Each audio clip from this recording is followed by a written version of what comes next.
very, very, very excited to have Anna Geary here with us of the Get Savvy Club, and she is a property marketing guru, and I've been so excited to get her on here because I do find in the whole world of kind of marketing, which seems to be such a generalized term. I know that when I used to work for L'Oreal, I was kind of in sales and marketing. That's what I always used to say, but I really was only in sales, and I used to just question the marketing. That seemed to be it. And at that level, when I was in L'Oreal, obviously I was looking at these huge events and all these kind of huge things. And then when I started doing my own business, I always tried to think, well, how can I kind of transform that into a smaller business, not a big multinational? So that was very interesting. So Anna, please, for anyone who doesn't know you or is getting to know you, could you just give us a quick intro of who you are and what you do? Yeah, so thanks for having me. And you're so right, Emma. Like, when people think of it as like in a sales and marketing sort of all put together, and then kind of, I mean, I'm the same as you. My background's sales. So when I used to work in like sales teams, things, the marketing, I kind of just thought, just fluff, really. Like, I don't know. And I think the marketing used to think like we do the salespeople do the lesser job, and the salespeople used to think the marketing, it's just like they don't really like connect that well usually together, even though they end up kind of sitting near each other and having to work together. They kind of feel that they're coming from different angles. But yeah, so I'm one half of a business called Get Savvy Club, and what we do essentially is we help property people use social media to attract whatever it is that they're looking for. So it could be investors, it could be deals, or it could be direct bookings if they're in service accommodation. Wow, amazing. Okay, so I've just managed to forward everything on. Yeah, so I think if it's okay, if we might just kind of go back to the beginning, because what's so unique about you guys is I have dealt with marketing companies before. I've dealt with social media companies, some, with okay results and some with really just absolute tumbleweed. And so to have, you two who are specifically for property, that kind of gives you this real kind of like, oh, maybe they can help, maybe maybe they've got the answer. And I've loved listening to your podcast. So guys, if you haven't listened to these guys, then please go and look at their podcast as well, because it's really great. Got loads of kind of longer interviews, but also some shorter kind of snippets when you really need that bit of information. But yeah, let's go back to that start. So with this marketing, so as you say, you and I clearly had the same kind of upbringing, so to speak, in the corporate world. And my experience of marketing was just imagining, well, how this product that they've produced, I'm going to be asked loads and loads of questions about this product, and marketing are there going, oh, but it's wonderful and it's amazing, and me going, yeah, I know you think that, but they're going to ask me this, and this. And kind of, so that's how it all sort of started for me, all these big, exciting product launches, but inherently it was the questions that so for me, I was in supermarkets. So the supermarkets would be asking me about those products for their customers, basically. Yeah, so going back to sort of the basics, what is marketing? And there seems to be so many as well. We've got digital marketing, we've got social media, we've got all of those things. So can you just help us out? What is it? I mean, marketing really is, to put it the most basic way to explain it, is if you had a shop, the marketing is the bit that just gets people actually through the door of the shop.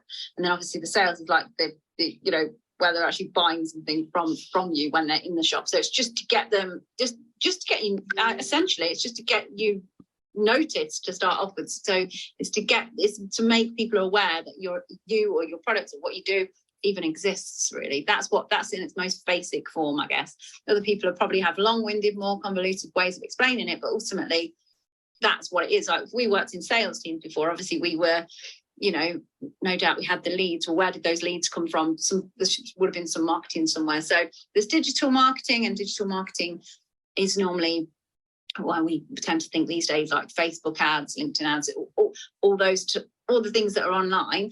But I guess what we help with is, because it's very different, like you say, marketing in a place like L'Oreal, I can't even imagine what that must be like, versus you as an individual looking to market your service accommodation business. So maybe you've got 2 apartments in, I'm going to say Whitby, as an example. You've got 2 apartments in Whitby, and you want to fill them up because you don't want any voids. You want to make sure that there's people in them every night. Well, how are you going to get people knowing that your apartments even exist in Whitby? And that's what marketing is really. So although L'Oreal have big campaigns and launches and everything like that, if you've just got 2 apartments somewhere, or you've just got a number of apartments, then it's going to be a different animal, a different beast. And there's all different ways of doing marketing. We don't help people with the digital marketing side. That would need to be a digital marketing business for us. We lead with, you are the face of your business. So your face is your fortune. So as Denise Duffield Thomas, if you've not heard of her before, she's great. Love her. That's what she says a lot. And it's totally true. So you want people to get to know, like, and trust you. And we use social media as the vehicle. So I guess for us, we're more like coaches. So once you've bought into us or our programs, you're not paying anything else out. You're not, like, if you engage with a digital marketing agency, you're going to have to pay them for their services, and then you're going to have to continue paying for Facebook ads or Google ads or whatever the thing is. But with us, we're kind of all about giving you the tools. So you've got these for life to use for as long as you want. So we would, I mean, you must, if you're in property, you would have seen people that make social media work for them, and it's just,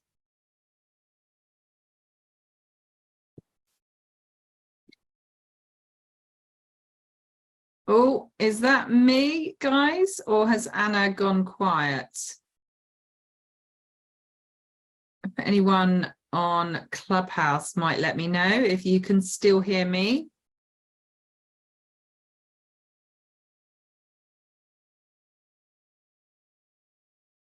Paul. We've got Emma back. I was just going to fill the space while Emma had disappeared, but I think we've got her back again. Are you there again, Emma? Yeah, can you hear me? Yeah, we can hear you now. We had lost you. Oh, We had lost you for a period in time. the whole you're back. Oh, thank you, Paul. The whole Paul was good enough to jump up to the stage because I was like, I don't know where she's gone. She's like gone on Zoom, gone on Clubhouse. That's typical, isn't it? Honestly, you can't make it up. We were doing so well, weren't we, Anna? And I've got this particular line is like the all singing, all dancing, expensive internet, so that never happens. But hey ho. Wow, it still doesn't it? Yeah. Do you live like in a real village, rural location? Yeah, very, very rural. Oh, Paul, thank you so much. You're an absolute superstar. Brilliant. So yeah, so sorry. I'm sure you kind of carried on talking with that. So basically what you're doing is you're basically coaching people in getting people through the door, and I absolutely love that analogy. That makes it actually much clearer. So it's kind of like less scary as well. Yeah, big a deal. It's just people just need to know of you, otherwise they can't buy off you, can they? Yeah, absolutely. Yeah. So and also interestingly, you mentioned Denise DT, whatever her surnames are, because she has come into my radar recently. I absolutely love her books. It's kind of not new stuff, but the way she presents it is life-changing almost. I really think she's amazing. So if nobody's heard of her, she's written 2 books, and in fact a new one, I think I haven't got that one yet, is Get Rich Lucky Bitch, and then Lucky Bitch. Is it the other one? So she's got Lucky Bitch, and she's got I think she renamed it because it was called like I would never say this, so I don't want to say anything if Denise is naff, but someone will know. It's like entrepreneur, but it's like says something else at the start of it. But anyway, her books are fantastic and I've been on her money boot camp years ago. Right. Basically, it's teaching you about money and being better with your money. So we actually had her on our podcast. It was like one of the only sort of fangirling moments. We're like, oh my god, we've got Denise on, and she's exactly the same as she just imagined us to be. She just chilltrepreneur, that's it, chillpreneur or something. It's called a book. I think she changed the title of it. Yeah, I think it's now called, I've just looked up, Chill and Prosper. That's it. She's changed it to Chill and Prosper. It was called Chilltrepreneur, but I think a lot of people are putting entrepreneur at the end of things, so I think because of that reason, she's changed it to Kill and Prosper, which is the same as her podcast is called that, isn't it? Yeah, fantastic. Okay, so going back to, you know, this whole kind of business and marketing and branding, and as you're saying, getting people through the door. Now, one thing that is really interesting, and I know where you're coming from, but I think it'll be great to clarify that those who haven't necessarily listened to you guys, is where are we at when we have our business branding, which most people would like to hide behind, and our personal branding. Tell us where you sit with that, because also I think this can also raise some confusions about what we do and how we share that story. So where do you sit between this business branding and personal branding?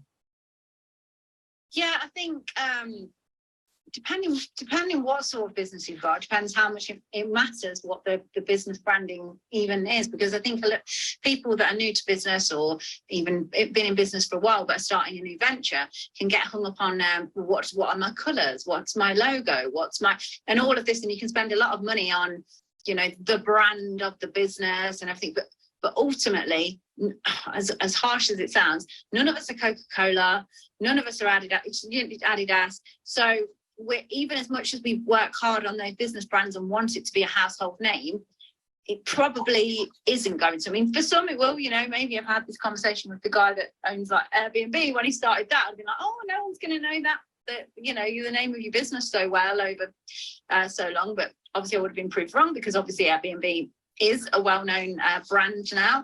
But the majority of us with our businesses, that's not going to happen to our brand. It's going to be so recognizable. So in terms of using social media, we need to use ourselves, because people we tend to trust other individuals or buy into individuals more than just a logo, a badge, a bunch of like mission statements and whatnot. So yeah, I would lead. How we teach anyway, what we teach about is all about you being the face of it. So if you don't want to be the face of your business, then we're definitely not the people for you, in which case maybe you're going to have to hide behind brand. You have to work harder. You're probably going to have to do digital marketing, in all honesty, and pay for that exposure, because organically you're just not going to get it on a business brand, if you like. Yeah, amazing. Yeah, no, it is an interesting one, and certainly it seems so safe, doesn't it, to hide behind that. But in fact, I was looking, I'm writing a book at the moment, and I do currently have my brand, and my website is the name of my business, so it's Pure Abodes. And yeah, the lady who's helping me write the book, she was like, well, you need to have your own name. And I'm like, yeah, well, but it is kind of in here. She's like, no. And it's kind of like that sort of exposure. And then I've been looking through other people's websites, and actually my huge bugbear is when I open somebody's website and there's not a picture of them. Like I buy from people like everyone else does. And I opened this one particular website. I went to a networking event with lots of ladies, global women, on Friday. Absolutely awesome. And I opened one of those ladies, and everywhere was pictures of her. And it really felt so warm and really inviting. And it felt like she was talking to me through her pictures. And I felt like, wow, I want to have a website like this one. It felt so it just felt so warming and welcoming. Whereas, you know, there's other ones where I literally, that's the first thing I do. It's almost like a silly thing where I'm just searching for a picture of them. I want to see them. It's not that whether they're attractive or not attractive. I just want to see them, because that then helps me see whether the way that the website speaks to me is whether I want to work with them or not. And that seems a very odd thing to do, but it is so incredibly powerful. And it also made me realize that perhaps I needed some more photos of me. Yeah, always a good excuse to go and get some more photos. Exactly. Get a branded photographer. Yeah, it's great to get the branded photos done, because they're invaluable, because you've got they're always there in your folder. When somebody needs one, you can just get them across. It's that easy. But brings me back to thinking about LinkedIn, for example. Those of you that haven't got your LinkedIn with a photo of just you looking approachable, then that's so important. You need to have that. And also make sure in your settings that you've got it set so that people that aren't connected to you yet can see your picture, because it looks so dodgy if somebody requests to connect with you and their photo's not there. And you might think, well, I've got my photo on there. But if your settings aren't open for the public to see your picture, then people will just see this round sort of grey circle and they won't actually see you. So a chance. And we say as well, like, don't have a picture of you like with a wine glass, or you with, like, some people have like maybe their family in that picture. Well, no, we need to know who you are. So it just needs to be, especially on LinkedIn, it needs to be a picture of you, of how you want people to, if you went along to a networking, what would you look like? Have it looking like that. So we used to say all the time, like, oh, don't, you know, like men, they like to do it where they've been fishing and they're holding a fish. It's like actually an angler or whatever it is. We don't want that. We just want to know, you know, how you would look in your, and if you are somebody that's you know, a plumber or something, have what you wear when you plumbing, or just how would you show up to a networking event? How would you want people to perceive you to start? That's what that photo needs to sort of show, I guess. I love that. And actually that kind of thing is so key. So I wear hats. Yeah. And the reason I do that is because I'm quite tall and I can walk in a room and you can pretty much see me, and people will refer to me as the lady in the hat. But then another thing that has been really interesting, especially through LinkedIn, is going to some networking events, you know, when you're given the name of everyone beforehand. And you can actually go through, and I've a number of times before sent a message the night before saying, oh, I'm really looking forward to meeting you. You know, I'm really interested in this part about your business. I'm the lady in the hat. Oh, that's great. Yeah, a hook. Yeah, and they, you know, and they absolutely loved that. That was you know, really positive kind of feedback. Yeah, so you say you're a salesperson, but ultimately, like, that is a classic example of great marketing, is to have to have like a hat as a hook. So I used to be a member of BNI years ago when I had the recruitment business, and there was certain people that had their hooks on that, and those people now I can remember. So there was a couple, he's retired now, so it doesn't matter, but he would always wear like pink, and so you would just, I don't know why, but we just, like, he was like, oh, come and talk to the guy in pink about like photocopiers. But now I would still think of him when you think photocopiers. What, it doesn't even make sense, but you just do it. It's the same with you with your hat. So there's something that you could have as like your hook that could make people remember who you are. It's really useful. Well, good. I'm glad that's a tick in the box. I can say, okay, I can keep doing that one. Yeah. So let's kind of like drill down and just take an example. So obviously you've spoken about building a brand. It kind of needs to be you.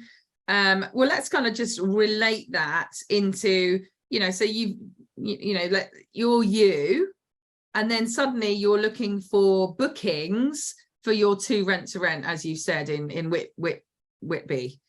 How does that relate? Because that can sometimes be such a big thing, isn't it? Sometimes it's kind of like, oh, do I really want to talk about my kids? You know, what is it? You know, when I'm trying to attract contractors, it can be quite a difficult sort of leap of understanding how those can be crossed over. Yeah, I think in all the different strategies that we follow in property, I think sometimes it can be trickier with serviced accommodation, just because you have to, like, there's like almost 2 ideal clients there, isn't there? You want to attract, you want to attract the landlords because you want to get more of your serviced accommodation, but at the same time you want to attract direct bookings, so you don't have to pay the OTAs. So it's similar to when I had the recruitment business. We need to get candidates. We also need for the clients to place those candidates in. So it can be a little bit tougher in terms of the messaging. But what a great thing we do with our clients that are serviced accommodation people is we get them to have like a lead magnet, which is all about, it's better if they're all in one area. So we have one guy, all his service accommodation units were in Sheffield. So he had a lead magnet, which is like, you know, great things to do in Sheffield, or if you're going to attract. So that was kind of getting the tourist type of people in. But then, so yeah, I mean, own who you are and where you are. So, and plus, you don't have to bring your kids into it if you don't want to. Think of it as business media, not social media. You don't have to, I mean, no one wants to hear me shouting at the kids in the morning. It's not relevant. Well, why you not got your shoes on yet? Well, that's not really like, you know, that's not really attract people to work. Well, some people it would attract people, but that's not the business persona I want to kind of put out there. So you get to, as much as you get to decide who your ideal client is, like you get to decide your ideal avatar of who you want to be in the space and how you want to show up in work. And I think some people say, but you should be authentic. You should be you. You should be, we don't want to hear every single thing about you. So that's pretty important as well, to think about how you want to show up in the world and what bits you want to use and not use. So yeah. So can you give some examples of that? Because that's really interesting, isn't it? It's as good to know what you shouldn't do as what you should do. Yeah, so you get to decide. So we have a concept called Savvy Self.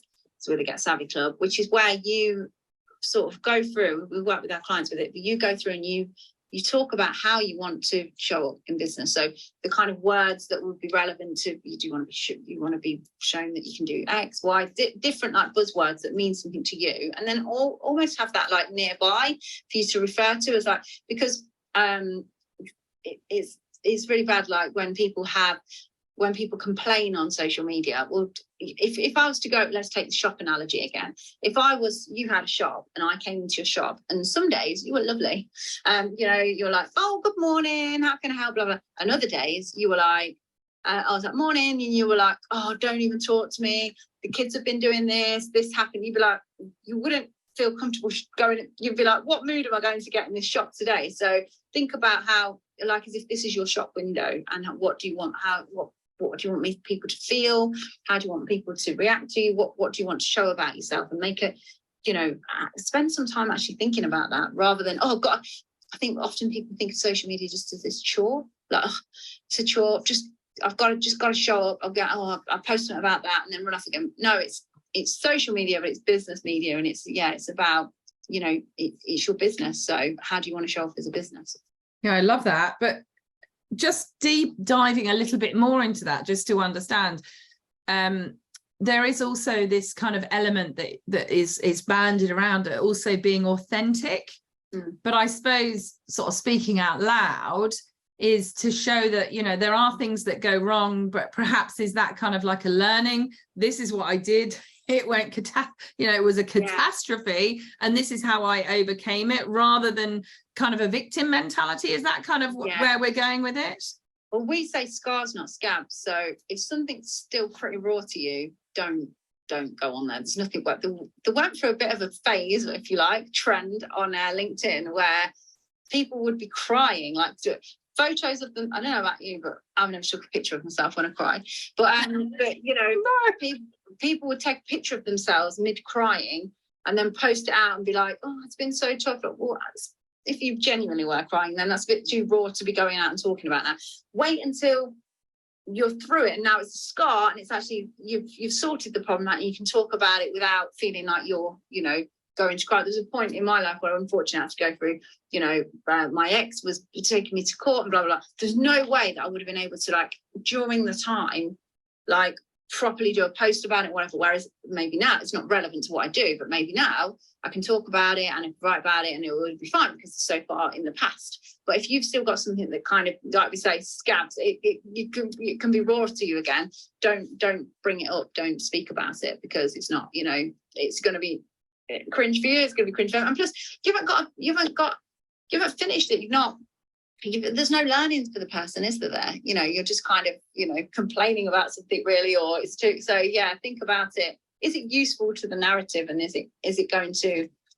Are people going to buy from you based on you saying that? And if somebody comes across like they're a bit of a mess, although we might sympathise with them, and we might be like, oh, that's really tough that they went through that.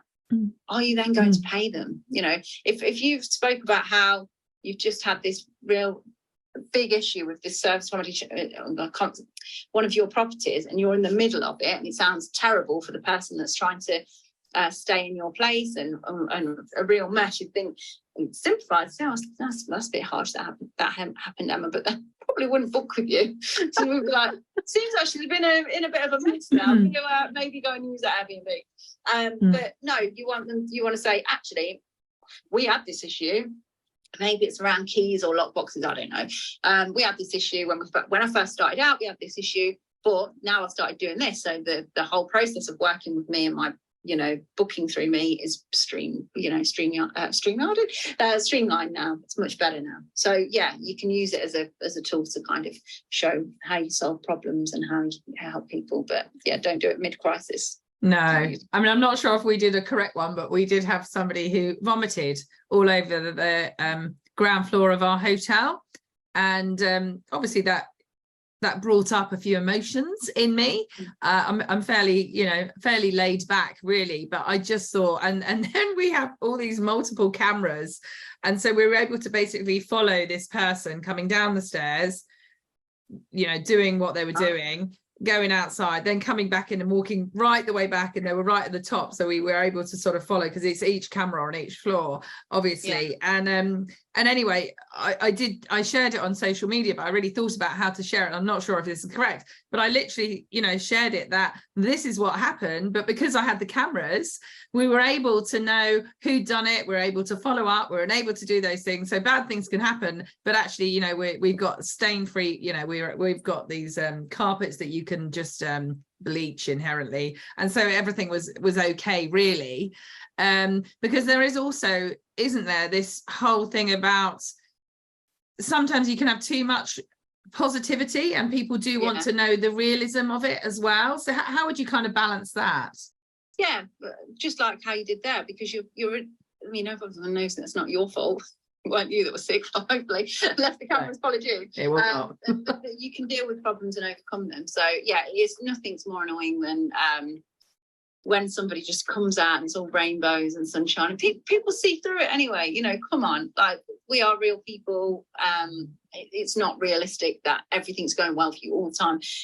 There's certain people that on LinkedIn that's like, oh, another record year, smash these targets, I've done this thing, and da da da da. It's like, all right, okay, so it's not very realistic. But so those tend to be the unstable people anyway. The next minute will say, oh, life was so tough for me. They're like, it's just when you are in marketing, you can kind of spot it a mile off, and you can see that it's just a way they're like kind of gaming the system, if you like, trying to get attention on various different levels. And of course, marketing is getting attention, but you kind of want to do it. And that's why I would think you say about authentic as well, is because you don't want to be that person that's just everything's great, oh, everything's terrible, oh, be real, because I think otherwise you will get found out. Amazing. Okay, so then moving on to, so when I'm coaching people, I'll say, oh my word, that's just awesome, you've got your first deal, or you've just achieved that, or wow, what a beautiful service accommodation unit, or you've just got your first purchase lease option, whatever it is. And then I immediately say, God, I don't remember seeing you posting that on Facebook. And we've got I'm part of many communities, but one of them is the Touchstone community. I don't remember you posting it on there. Oh no, I haven't done it yet. And generally at this stage, things start to sort of come out. And there's lots of stuff where it might be kind of a bit of self-sabotage. It might be like, nobody wants to hear about me. It might be the way they look. And I really like, your business partner, Anita, she talks about that. If you're worried about the way you look, that's your own issues to overcome. Nobody else cares about them. And I thought, gosh, that's a really nice way of putting it. I really kind of like that. But as far as this kind of, all of these elements of maybe our own self-sabotage or imposter syndrome, all of these kind of things, and also kind of knowing enough. I know for me, one of the things that's really key is, even if you're only 2 steps ahead of somebody, that's inherently really helpful to people, because somebody more helpful. Yeah, exactly. Because somebody who's really, really far ahead and who's maybe jetting off in their private jet all the time is maybe just a little bit too far away from you. So, but somebody, if you're starting out and they've got 4 service accommodation units, you might be able to sort of really relate to them. So how do you address this kind of concern about putting yourself out there, the imposter syndrome, this whole self-sabotage? How do you address that? Which is really common, for one, so I don't think that you're the only person who's feeling like that, because I would say most people do feel like that. And if they don't feel like it all the time, they do have moments of panic where they kind of feel like that. But I guess the main thing really is you just have to get over yourself. And remember, you're not bragging about you personally. This is part of marketing yourself and your business to get so it comes back to, I guess, the why. So why are you even wanting to have 100 service accommodation units? Why did you even go on this journey? What's the, and not just the basic, because I wanted to do property, but actually your real why. Is it because you want to leave a legacy? Is it because you want to do, you don't come from money and you actually want to make sure your whole family is secure? Whatever it may be, revert back to that, and that's the reason why you're you're getting out there. And if you still don't feel comfortable with it, we often say to people, think about how you would write a post about if it was one of your family members that you liked. So like if it's your daughter or your mom or something, how you would champion them differently in terms of the way that you'd say, oh yeah, post about it, tell everyone, you would champion them. So you've almost got to champion yourself the same way, and just see it as part of business. Really, you can't have a successful business if you don't do sales and marketing, and that is just fact. So I think one of the problems with the property education sort of community as a whole, all of them, is the fact that obviously they've got, you can't blame them, of course they've got to sell their courses, but they sell the courses and people believe, oh, I'm going to get property to get this thing. But yes, you are doing property, but ultimately it is a business. So you are a business now, so businesses need to do sales and marketing. So although you like the idea of just going and doing a few viewings, buying the property, well, guess what? If you want to scale and it be a business, you've got to act like a business, and you've got to have like you'd have finance, you'd have a finance arm, you'd have part of it, you've got to have an accountant, you've got to have sales and marketing as well, otherwise you're going to really struggle. Absolutely. And I know Paul, who was up on stage earlier, Paul Merrick, he absolutely loves that, and he champions that the whole time. It absolutely is a business, and it is sort of all about kind of moving forward. And yeah, I suppose what's interesting with this whole kind of a bit of imposter syndrome and all of that, I love the fact that you say you've got to get over yourself, but inherently what we say to ourselves, and definitely Denise Duffield Thomas that we were talking about earlier, she's a huge sort of amplifier of this. What you say to yourself, will come about, and if you're not getting the results that you're wanting, it's to maybe take a little bit of look at that kind of self-talk. And sometimes that self-talk can come out verbally, and so whenever I see that in a somebody that I'm coaching, I'm literally like, would you say that to your kids, or would you say that to your granny? Yeah. Would you say that to anyone? And they kind of look a bit shocked and say, well, no. Well, clearly never say it to yourself. And it's you wouldn't believe, like even now I like even in jest, like when people just joke it and think, no, don't, because it'll come about, you'll manifest it.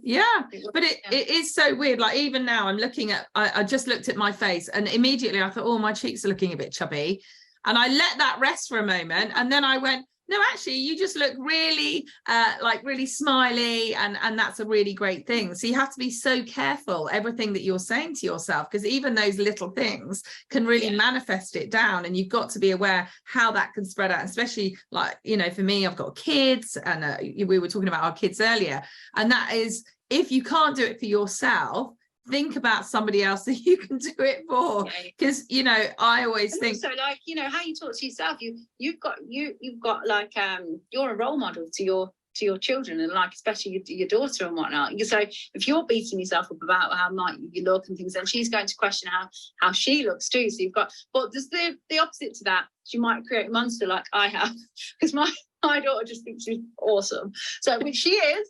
But like it's funny, isn't it, how like but it's good because she's got instilled in her self-confidence. So we used to have a mentor. She's not far from us where we are, and she used to run a networking meeting here in Leicestershire. She didn't do it anymore, she just other things. Actually she's one of we've got serviced accommodation and she owns the home, but she used to say and it sounds really like, I don't know, old school self-development stuff, but every morning she would just look at herself in the mirror and tell herself how gorgeous she was and how fantastic she was. And you know what, you can really see it through her. You can really see it. Like me and Anita both sort of say, when we're her age, that's what we want to be, because she's like, I don't know how old she is, but she must be like 20 years old, whatever, but probably not that much. I'm not listening, but like she's old as jet cash. She's fearless. The way she just comes about is fantastic. So you got to take it, take that. And if it's not comfortable, you got to get comfortable with it, because if you don't champion yourself, who else is going to? Right. You don't believe in you. We all want people to believe in us. People are looking, often we help people find investors. Well, if you're not believing in yourself, why are they going to give you £100,000 to run a project if you lack self-belief? So we've got to get it from somewhere, I guess. Amazing. Okay, so we've really sort of understood, where we want to go. We want to do this marketing. That's basically bringing people through the door. When we're having self-doubts, we've got to get over ourselves and, go off and help ourselves there. Obviously, we want to be doing our own brand. We might have our business brand, but inherently we're championing that and taking that forward, because you're not necessarily going to have Emma Howitt on the front door of my property, but inherently you're there sort of going with that. So what then? Let's think about. So you've mentioned kind of investors.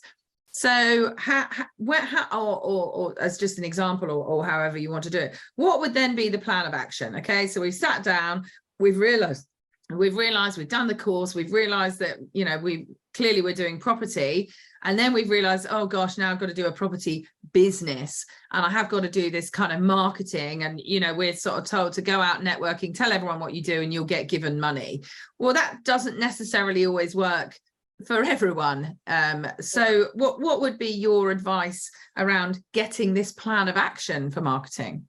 I think the biggest thing for property people especially is this, which is when you get into the property world, it's great because all of a sudden this whole new network of people opens up that you never even knew was there, and all of a sudden your Facebook is like connecting, your LinkedIn is just connected to everybody else that's in property, which is great because we need peers to bounce ideas off with, connect with, maybe like your community and everything. But let's be realistic.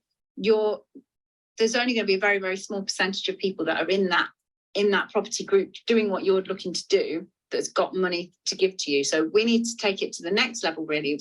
Have a think about who are your investors and what do they look like? And also, what do you want them to, what type of investor do you want? Because lots of different people could give you 200 grand, for example, but some might be who you want more than others. So you might want to just borrow money off of people and give it back to them with a percentage, which is fine. Or you might want somebody to give you money, but also has a skill. So you work with them and maybe they're a builder or something, but have a clear idea of what that is you're looking for before you go out. And don't just sit in and amongst the other properties, because you might think, well, everyone's doing service accommodation. Like, well, no one's going to invest in me because everyone's already doing it. I already know 5 people that do it in the same area as me. But of course, they're not your investors because they're already doing it. They're on the same course as you. They're learning it. Why are they going to give you the money? Unless they get overwhelmed, think, sod this. It's too much actual work. I'll just give them the money. So we've got to fill our world full of networking's great, but let's get into business network. Let's use LinkedIn for an example. On there is like, I don't even know how many people, but you can connect with up to 30,000 people just to be your number one connections on LinkedIn, which is obviously 6 times more maths there than you can connect with on Facebook. So you can fill your world with potential investors. An ideal person would be somebody, I always use this example. There's a guy that I know, he runs a logistics company not far from us.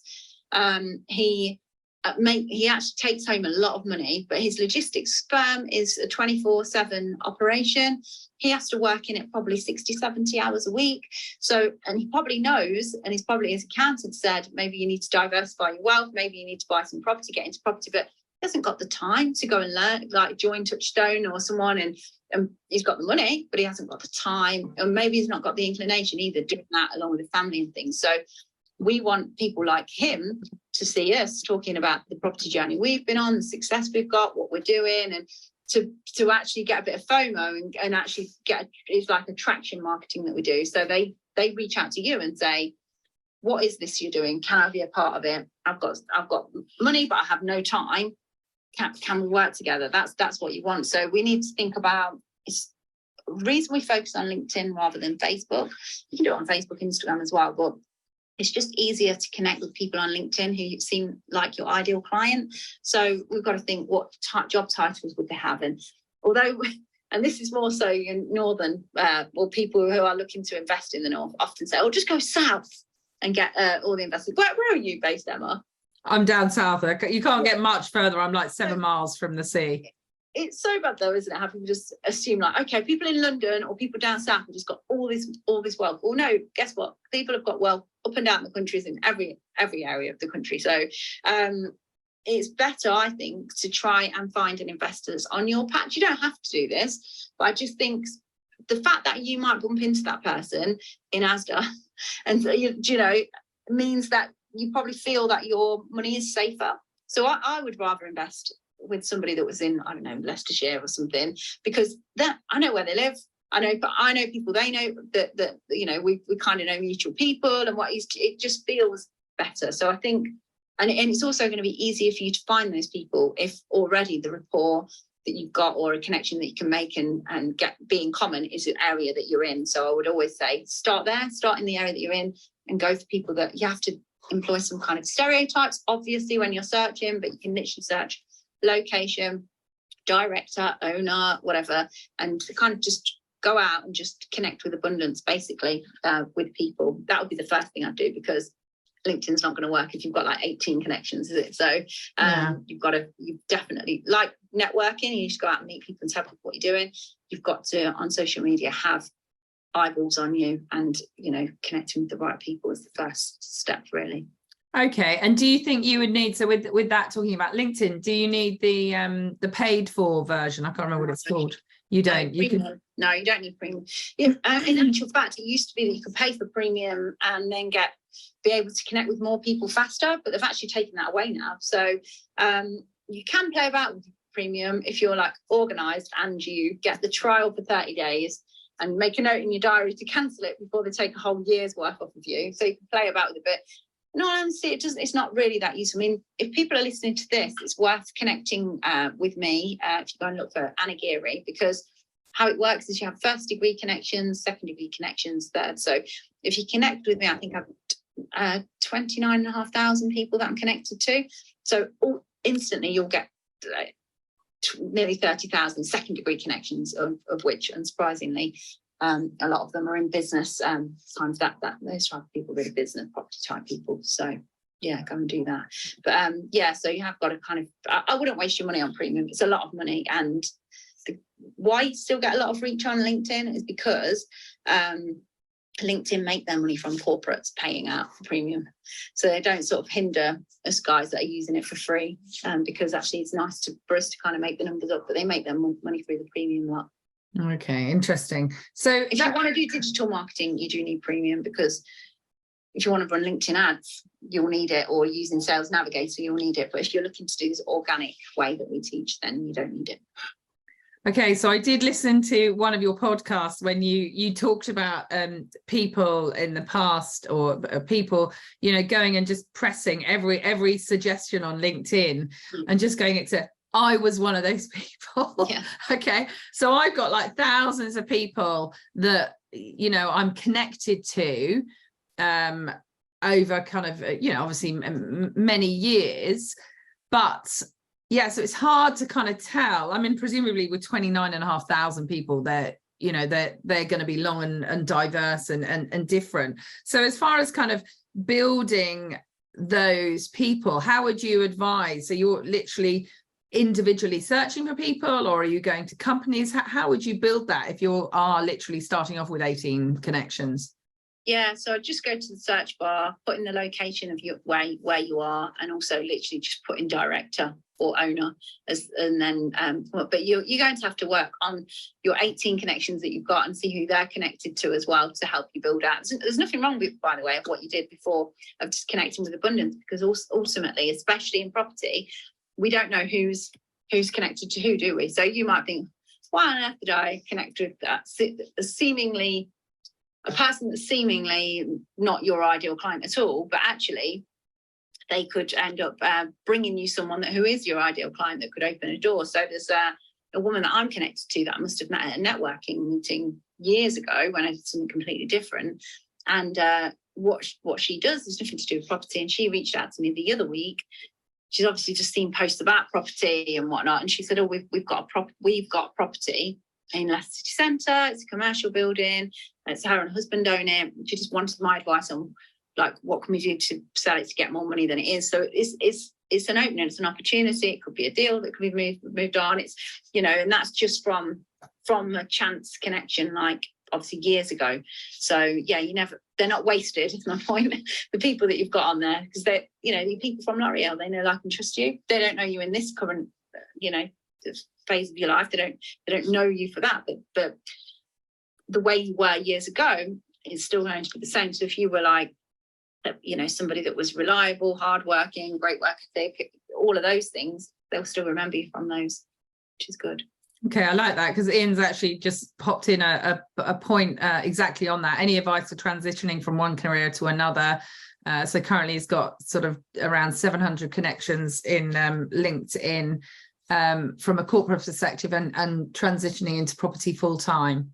So I think you've kind of touched on that, but yeah, don't get rid of those ones that you've already. Some people say, should I just start again? No, don't, because your first investor is probably going to be people that already know you, and you might think. We had a client, Eamon, and he's only young, he's like 23 or something, and he said, oh, there'll be nobody already in my world that will lend me money. I wouldn't have thought, so I'll just start building up. But sure enough, his first two were a guy that he worked with at another company that he used to be at, but not in the same department as him, in a different department, and then a girl that he went to university with. Both came out and said, oh, what can I get involved? He didn't know they had any money, and they were the first ones. So yeah, if you're new to it, I would still own it, exactly what you've done before, all about, because it adds, everything you've done before adds credibility to who you are now. So the fact that you worked at L'Oreal, it's established, you know, that L'Oreal aren't going to give jobs to, you might argue this, but L'Oreal aren't going to give jobs to people that are stupid, you know. You need to be at a certain caliber. I'm guessing like L'Oreal have got people, it's like not far from me in Nottingham, we have Boots and Boots head office, and they don't employ you unless you're a certain level of person, you know. So the fact that you've got a job at L'Oreal sort of is credibility in itself. Same as when people are like this, oh, I've just been a teacher. Hang on, teachers are trusted. What, you know, so whatever your background, you just build on that. You don't try and like hide what you've done in the past or anything like that. You just build on where you've been and what you've done before. Yeah, absolutely. Okay, so I like that. So a lot of it is you kind of push towards LinkedIn, and then you talked about attraction marketing.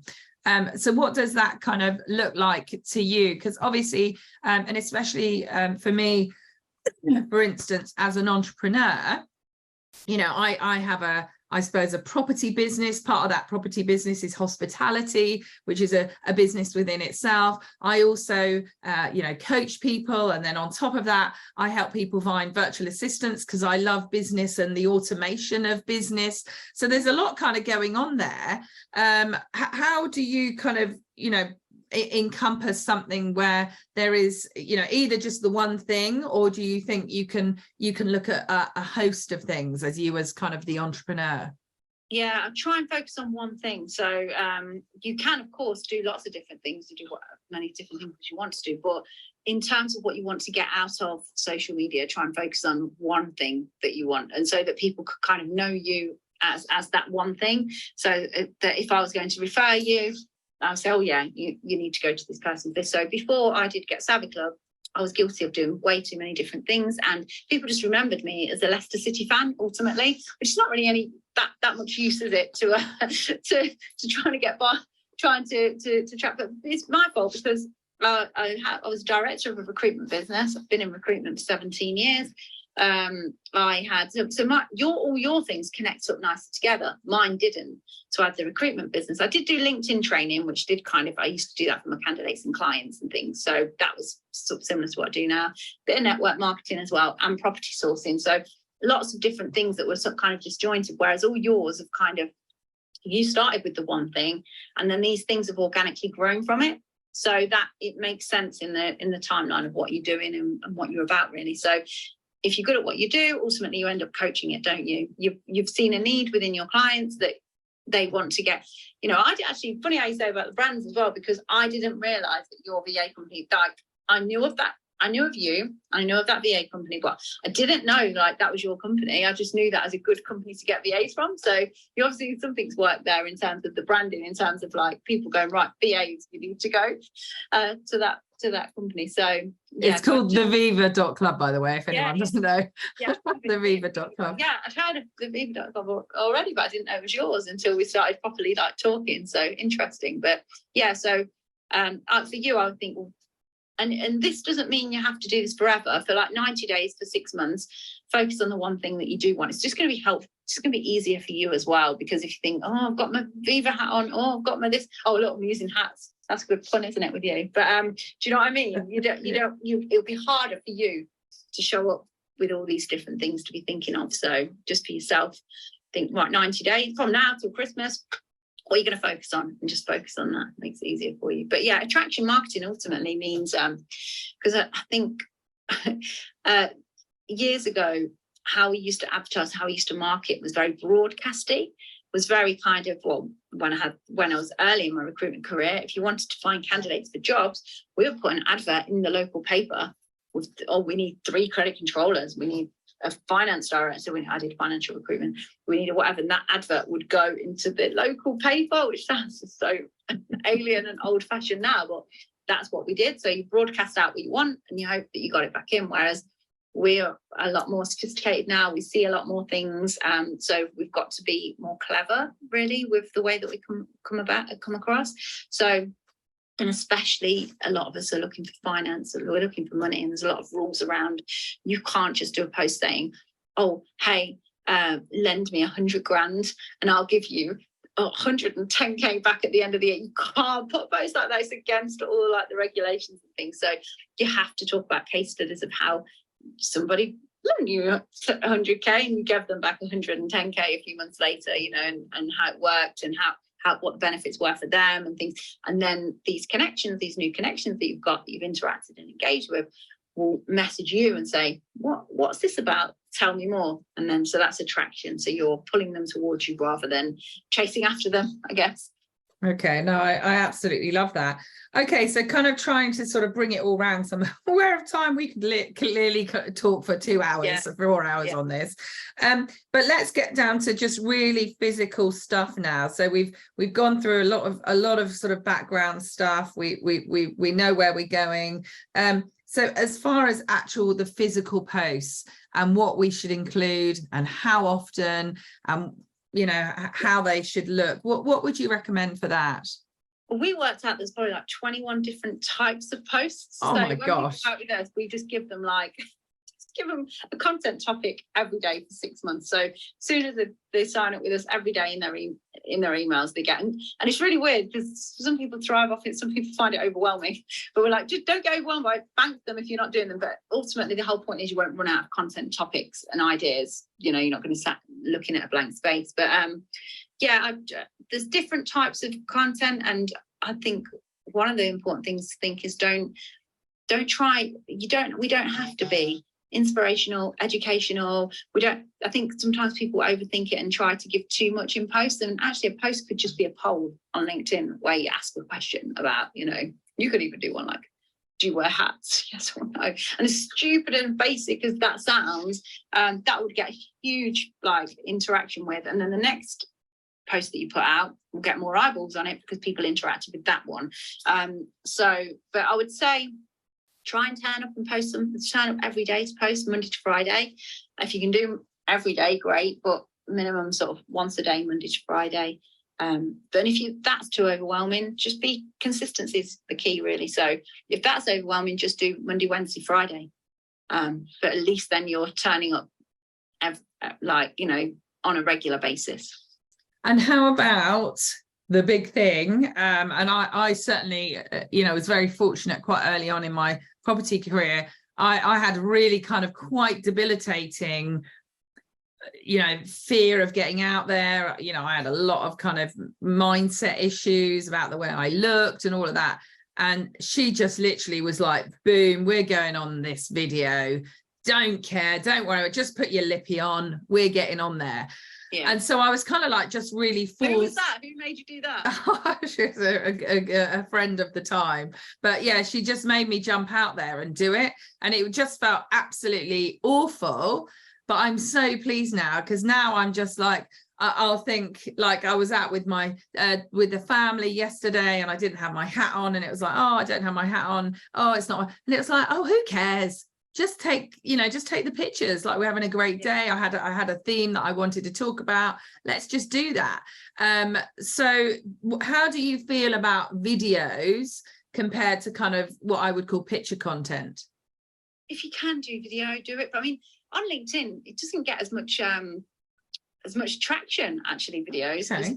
Weirdly, a selfie seems to work the best on LinkedIn, and just a selfie of real time, like, actually just of you, just as your face, and then obviously whatever you're talking about. You can't just always do that, because then it's like, oh look, they're doing another selfie. But that tends to work best. If you can do video, I mean, when people like meet me, they're just like, oh, you're just the same, and I think, of course I am, but obviously that's because they've got so used to seeing us like on video or talking on things like this. And so if you can get out of your own way, it's great, because people can select you one way or the other before, and you will never know, which is brilliant as well. So there'll be people that watch this now and think, gosh, I'd never want to work with her, obviously about me. And but that's fine, because they've self-selected and I'll never hear from them again. But then there'll be other people that go, oh, actually, I like what she's saying, it's interesting, I want to find out more, they might follow. So it kind of, it's really useful. I remember not that long ago, I got on a call with someone, and somebody had told them they needed to speak to me, but they'd never seen anything, never seen any of my social media, never listened to the podcast, didn't know me. And I found it a real like, wow, this is like, and I felt in a weird sort of space, like I was selling myself. I was having to sell myself, because they didn't know anything about me, because they hadn't consumed anything yet. And that hadn't been that way for a long time, because normally by the time you get to having a conversation, you've already done a bit of digging about you. In fact, maybe seen this post or heard that bit of podcast or seen you talk on this video. So it's kind of almost like a lot of percentage of the way there. So to be like, oh, tell me, sell yourself. I felt like I was early days of recruitment again, when I was like literally door knocking on sales, or trying to, when I used to do the telesales calls. Oh, hi, yeah, you don't know me, but, like trying to get people to buy in, which is, you don't want to be like that. You want to be at a point where they've already know who you are. They already know they want to buy from you. You're making sure it's just a right fit, and they're rubber stamping it and making sure it all lines up. So, yeah, if you can do video, a real great tip is every day, 7 days, literally just do a 1-minute video of yourself, just for your personal. You're not putting it out there, you're not having to go live, nothing. Just get your mobile phone and just face it to you and just record yourself for a minute. Do that every single day for 7 days, and you'll see just in 7 days how much you've improved. Like, you're still going to cringe massively, obviously, but you've done it, and you can look back and think, oh, actually. And it's just it's like with anything, like driving. We jump in our car now and just go, don't we? We should all look in our mirrors and stuff, but probably we don't. We just get in the car and go, and so it's you're totally right. And I find with the videos, I mean, as I say, I've been doing them for quite a number of years now, and still my kids, they take the mickey, they'll listen to something, they'll say, Mum, there was 1,000 ums in that one, and they're, you didn't do this and you didn't do that, and it's kind of like, and so when I see other people, it's like, you just got to go for it, even if they're the best critics, aren't they? Like, if I can handle what my 16-year-old daughter says, no, I can handle anything. But it doesn't matter, if you've got 50 ums, no ums, you repeat the same words. I mean, I don't know about you, but I'll suddenly have said fabulous 15 times for whatever reason that day. You've just got to go there, because nobody really cares about those things. It's kind of what you're doing. So yeah, I absolutely love that. And I really loved when you talked about, so actually the recently it's really come about that we tend to start with a product and then try and sell it. And actually, I've really been seeing that it's all about actually growing your community, growing, and you've talked about this attraction marketing, which I just really love that wording. I think it just sounds really fantastic. That by the time they get to you, it doesn't feel like selling. And that just gives my heart, it just skips. It's just as much as are they a right fit for you? Yeah. A right fit for them, because you're like, actually, I don't know if you're going to come be what fit into this world that I'm in and what we do. If your business is right, and if I can help you, or whatever. So you're sizing each other up, not just a one way thing. But you're right, because when we started Get Savvy Club 4 years ago, when we were just going to do a little 6-week program, and those people that bought the very first one already knew, liked, and trusted me, because they'd already seen this crazy woman talking about Leicester City or this, or selling weight management coffee at one point, and all this. So they already knew, they'd already bought into me, but I hadn't been clear enough on like what there'd been too many choices and too much confusion about what you buy off of me. But whereas now it's like, right, okay, I think we did a thing where we'd write people's, we don't really do this anymore, but we would sort your LinkedIn profile out for you, and it was like a Black Friday offer, one of the earliest things that we did. sold a ton of them, but it's because people had already knew for a while and bought into things. But Facebook has changed dramatically. So back then I would do a live and I'd get easily 3,000-4,000 views of that. If I do a Facebook live now, it's literally hundreds if I'm lucky. So, and that's just because we went to a marketing sort of conference in San Diego last year, and it was brilliant. But they were talking about how obviously Facebook have already got all our data now, and now it's a case of just trying to get money out of us. So they don't want to give you any free reach anymore. So that's why on TikTok you get lots more views easily on TikTok. For that reason, they're still building our data. They're still getting that from us. But it doesn't mean that TikTok views are relevant to what you're trying to do, by the way. It just means you'll get more views. So if you feel like, oh, Facebook don't work for me as well anymore, it's not you, it's just how things have changed and evolved. But obviously now it's, you know, you can still do that, but you can download that, you can then put that same video on, like look at you now, you're on Zoom, Facebook, YouTube, Clubhouse, you're like, you know, nailing all these different I don't know about nailing, but I'm giving it a go.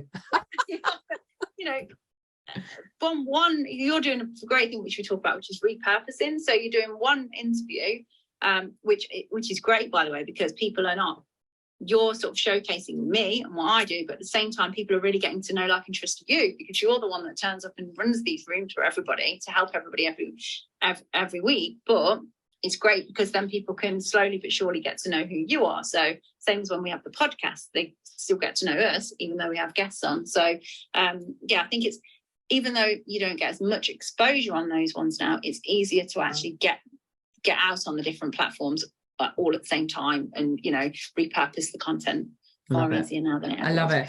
Well, look, I think we've come in a really good circle here, covered an awful lot, but in fact Bridget has come up with the most phenomenal question, which really I feel sort of brings it all together. So thank you, Bridget, you've saved me there.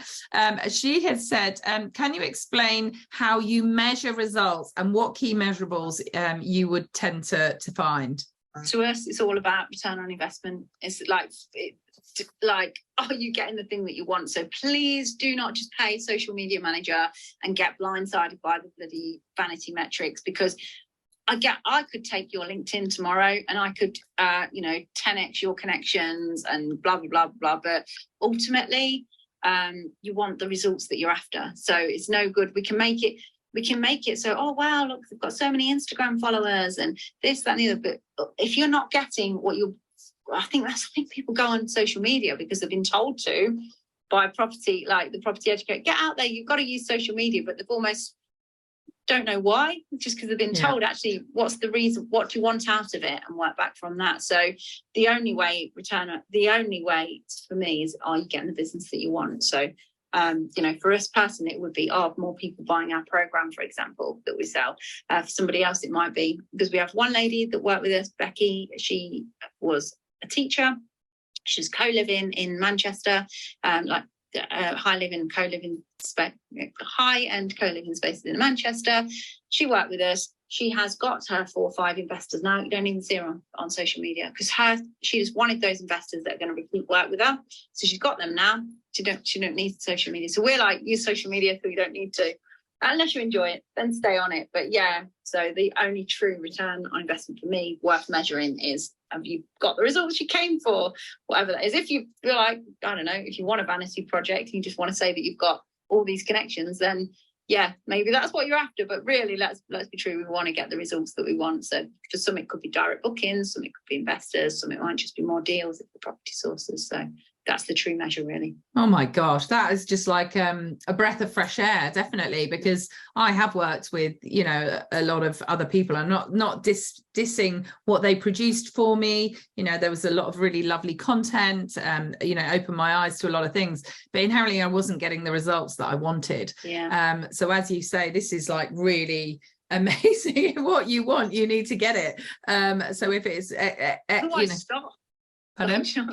Otherwise, just stop. Yeah, no, you're right. Stop hiring your social media manager. Yeah, they're just like pushing out the same tribe and not getting you any results. So. Oh God, absolutely. And Helen, I hope you heard we did answer Ian's question about transitioning from corporate to full-time property. So maybe go back and listen, but inherently, yeah, do not lose track of those people that you've been with before, is what I understood, you know, because basically people know, like, and trust you, a bit like Anna has touched on a few times here, is that, you know, that enables you then to grow, and people want to find you, even if you used to talk about, I don't know, guinea pigs, and now you talk about property. It doesn't really matter.